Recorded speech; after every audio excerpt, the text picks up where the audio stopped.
Hi hello friends, welcome back to my channel. ಇವತ್ತಿನ ವಿಡಿಯೋದಲ್ಲಿ ನಾವೇನು ಮಾಡ್ತಾ ಇದ್ದೀವಿ ಅಂತ ಅಂದರೆ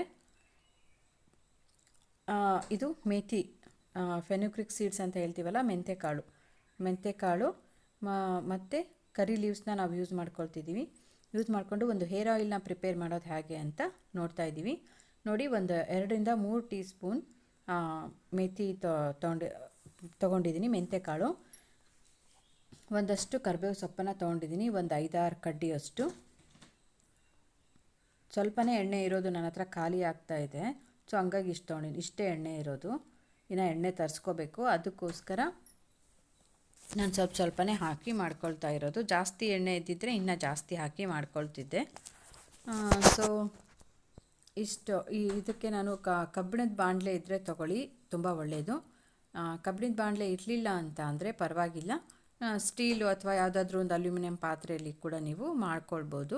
ಸೊ ತೊಗೊಂಡು ಇದು ಸಿಮ್ಮಲ್ಲಿ ಇಟ್ಕೋಬೇಕು, ಸಿಮ್ಮಲ್ಲಿ ಇಟ್ಕೊಂಡ್ಬಿಟ್ಟು ಲೈಟಾಗಿ ಈ ಥರ ಸ್ಪೌಟ್ ಮಾಡ್ತಾ ಉರಿತಾ ಬನ್ನಿ. ಅದನ್ನು ಸ್ವಲ್ಪ ಕಲರ್ ಚೇಂಜ್ ಆಗುತ್ತೆ, ಅಲ್ಲಿವರೆಗೂ ಹಾಗೆ ಹುರ್ಕೊಳ್ತಾ ಇರಬೇಕು. ಮೆಂತೆನ ನಾವು ಯೂಸ್ ಮಾಡೋದ್ರಿಂದ ಎಲ್ರಿಗೂ ಗೊತ್ತು, ಇದು ಹೇರ್ ಗ್ರೋತನ್ನು ಪ್ರಮೋಟ್ ಮಾಡುತ್ತೆ ಅಂತ, ಮತ್ತು ಡ್ಯಾಂಡ್ರಫನ್ನು ಕೂಡ ಇದು ಕಡಿಮೆ ಮಾಡುತ್ತೆ, ಮತ್ತು ಸ್ಕಾಲ್ಪ್ ಹೆಲ್ತನ್ನು ಕೂಡ ಇದು ಇಂಪ್ರೂವ್ ಮಾಡುತ್ತೆ, ಮತ್ತು ಹೇರ್ ಕೂಡ ಸ್ಟ್ರೆಂತ್ ಆಗ್ತಾ ಬರ್ತವೆ ನಾವು ಕಂಟಿನ್ಯೂಸ್ ಆಗಿ ಯೂಸ್ ಮಾಡೋದ್ರಿಂದ. ಆ್ಯಂಡ್ ಮೇಯ್ನಾಗಿ ಪ್ರೀಮ್ಯಾಚ್ಯೂರ್ ಗ್ರೇಯಿಂಗ್ ಅಂದರೆ ವೈಟ್ ಹೇರ್ಸ್ ಬೇಗ ಆಗೋದನ್ನು ಕೂಡ ಇದು ತುಂಬಾ ಕಡಿಮೆ ಮಾಡುತ್ತೆ ಅಂತಲೇ ಹೇಳ್ಬೋದು. ಸೊ ಹಾಗಾಗಿ ಈ ಮೆಂತೆಯನ್ನು ಯೂಸ್ ಮಾಡೋದು ನಮ್ಮ ಹೇರ್ ಕೇರ್ ರುಟೀನಲ್ಲಿ ತುಂಬಾ ಒಳ್ಳೆಯದು. ಸೊ ಈ ಥರ ಲೋ ಫ್ಲೇಮಲ್ಲೇ ಇಟ್ಕೊಳ್ಳಿ, ಜಾಸ್ತಿ ಇಟ್ಕೋಬೇಡಿ. ಸೊ ಈ ಥರ ಎಲ್ಲ ಚೆನ್ನಾಗಿ ಬರ್ನ್ ಮಾಡಿ ಹುರ್ಕೊಂಬಿಟ್ಟು ಇದರಲ್ಲಿ ನೆಕ್ಸ್ಟು ಕರಿ ಲೀವ್ಸ್ನ ಹಾಕ್ಕೊಂಡು ಅದನ್ನು ಸ್ವಲ್ಪ, ನಾನು ಇದನ್ನು ಆಲ್ರೆಡಿ ತೊಳೆದ್ಬಿಟ್ಟು ಚೆನ್ನಾಗಿ ಎಲ್ಲ ಒಣಗಿಸಿ ಸ್ವಲ್ಪ ಇಟ್ಕೊಂಡಿದ್ದೀನಿ. ಇವಾಗ ಸ್ವಲ್ಪನೇ ಇದನ್ನು ಬಾಡಿಸಿದ್ರೆ ಸಾಕು, ಇದೇನು ತುಂಬ ಬ್ಲ್ಯಾಕ್ ಆಗೋ ಥರ ಎಲ್ಲ ತುಂಬ ಏನು ಬೇಡ. ಸೊ ಕರಿ ಲೀವ್ಸ್ ಕೂಡ ನಮ್ಮ ಹೇರ್ ಗ್ರೋತನ್ನು ಪ್ರಮೋಟ್ ಮಾಡುತ್ತೆ, ಮತ್ತು ಹೇರ್ ಫಾಲ್ ಕಂಟ್ರೋಲ್ ಮಾಡೋದಕ್ಕೆ ಈ ಕರಿ ಲೀವ್ಸ್ ನಮಗೆ ತುಂಬಾ ಹೆಲ್ಪ್ ಮಾಡುತ್ತೆ. ಆಮೇಲೆ ಇದು ಕೂಡ ನಮಗೆ ಪ್ರೀಮ್ಯಾಚ್ಯೂರ್ ಗ್ರೇಯಿಂಗ್ ಅಂದರೆ ಬೇಗನೆ ವೈಟ್ ಹೇರ್ಸ್ ಆಗೋದನ್ನು ಕೂಡ ಇದು ಎಫೆಕ್ಟಿವ್ ಆಗಿ ಕಡಿಮೆ ಮಾಡುತ್ತೆ ಅಂತಲೇ ಹೇಳ್ಬೋದು. ಇದರಲ್ಲಿ ಆ್ಯಂಟಿ ಆಕ್ಸಿಡೆಂಟ್ಸ್ ಕೂಡ ಇರ್ತವೆ, ಮತ್ತು ವೇರಿಯಸ್ ನ್ಯೂಟ್ರಿಯೆಂಟ್ಸ್ ಇರ್ತವೆ. ಸೊ ಹಾಗಾಗಿ ನಮ್ಮ ಹೇರ್ನ ನರಿಷ್ ಮಾಡ್ತವೆ ಈ ಕರಿ ಲೀವ್ಸ್ ಕೂಡ. ಸೊ ಈ ಥರ ಬಾಣಲಿಯನ್ನು ನಾವೆರಡನ್ನೂ ಹುರಿದು ತಕ್ಕೊಂಬಿಟ್ಟು ಇದಕ್ಕೆ ಇವಾಗ ಸ್ವಲ್ಪ ಎಣ್ಣೆನ ಹಾಕ್ಕೊಂಡಿದ್ದೀನಿ. ನನ್ನ ಹತ್ರ ಎಷ್ಟು ಎಣ್ಣೆ ಇತ್ತೋ ಅದಿಷ್ಟು ಎಣ್ಣೆನ ಹಾಕ್ಕೊಂಡಿದ್ದೀನಿ. ಸ್ವಲ್ಪನೇ ಇದ್ದಿದ್ದು ಎಣ್ಣೆ, ಅದಕ್ಕೆ ಅದಿಷ್ಟು ಹಾಕ್ಕೊಂಡು ಸ್ವಲ್ಪ ಇದನ್ನು ಬಿಸಿ ಆಗೋದಕ್ಕೆ ಬಿಡೋಣ. ಲೋ ಫ್ಲೇಮಲ್ಲೇ ಇಟ್ಟಿದ್ದೀನಿ, ನೀವು ಕೂಡ ಲೋ ಫ್ಲೇಮಲ್ಲೇ ಇಡಿ. ಜೋರಾಗಿ ಬೇಗನೆ ಕುದೀಲಿ ಅಂತ ಜೋರಾಗಿ ಫ್ಲೇಮೆಲ್ಲ ಇಡಬೇಡ್ರಿ, ಯಾಕಂದರೆ ಈ ಮೆಂತೆ ಮತ್ತು ಈ ಕರಿ ಲೀವ್ಸಲ್ಲಿ ಇರ್ತಕ್ಕಂಥ ನ್ಯೂಟ್ರಿಷನ್ ಎಲ್ಲ ಹೊರಟೋಗ್ಬಿಡುತ್ತೆ. ಇವಾಗ ಇದೆರಡನ್ನೂ ನಾನು ಪೌಡ್ರ್ ಮಾಡ್ಕೊಂಡು ಬರ್ತೀನಿ, ಮೇಥಿ ಮತ್ತು ಕರಿ ಲೀವ್ಸನ್ನು. ಅದು ಬಿಸಿ ಆಗ್ತಾ ಇರಲಿ ಎಣ್ಣೆ. ಅದೇ ರೀತಿ ಮತ್ತು ಈ ಕರಿಬೇವು ಬಂದುಬಿಟ್ಟು ನಮ್ಮ ಹೇರ್ಗೆ ಒಂದು ಶೈನನ್ನು ಕೊಡ್ತವೆ, ಒಂದು ಟೆಕ್ಸ್ಚರನ್ನು ಕೂಡ ಇಂಪ್ರೂವ್ ಮಾಡ್ತವೆ, ಮತ್ತು ಶೈನಿಂಗನ್ನು ಕೂಡ ಕೊಡ್ತವೆ ನಮ್ಮ ಕೂದಲಿಗೆ.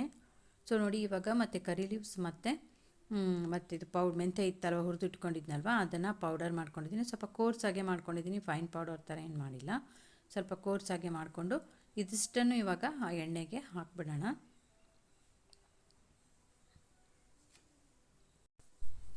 ಎಲ್ಲ ಕಂಪ್ಲೀಟಾಗಿ ಅದಕ್ಕೆ ಹಾಕ್ಕೊಂಡ್ಬಿಡ್ತೀನಿ. ನಾನು ಮಿಕ್ಸಿ ಮಾಡಿದ್ದನ್ನೆಲ್ಲ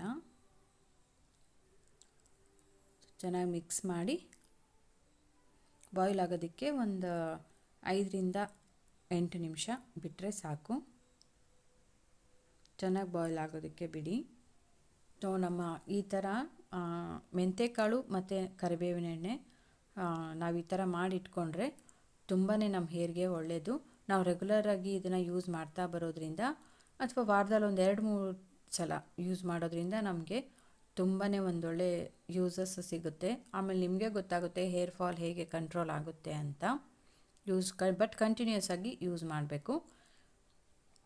ಈ ಥರ ಎಲ್ಲದನ್ನು ಹಾಕಿ ಕಂಟಿನ್ಯೂಸ್ ಆಗಿ 5-8 ನಿಮಿಷ ಬಾಯ್ಲ್ ಆಗೋದಕ್ಕೆ ಬಿಡಿ. ಈ ಥರ ಮಿಕ್ಸ್ ಮಾಡ್ತಾಯಿರಿ, ಲೋ ಫ್ಲೇಮಲ್ಲೇ ಇಡಿ, ಯಾವುದೇ ಕಾರಣಕ್ಕೂ ಫ್ಲೇಮ್ ಜಾಸ್ತಿ ಮಾಡಬೇಡಿ, ಮತ್ತು ಅದರಲ್ಲಿರ್ತಕ್ಕಂಥ ನ್ಯೂಟ್ರಿಷನ್ ಎಲ್ಲ ಹೊರಟೋಗುತ್ತೆ. ನೋಡಿ, ಇವಾಗ ಈ ಥರ ಬಾಯ್ಲ್ ಆಗಿ ಆಗಿ ಅದು ಗ್ರೀನಿಶ್ ಆಗಿ ಬರ್ತಾ ಹೋಗುತ್ತೆ, ಎಣ್ಣೆ ಗ್ರೀನ್ ಕಲರ್ ಆಗುತ್ತೆ.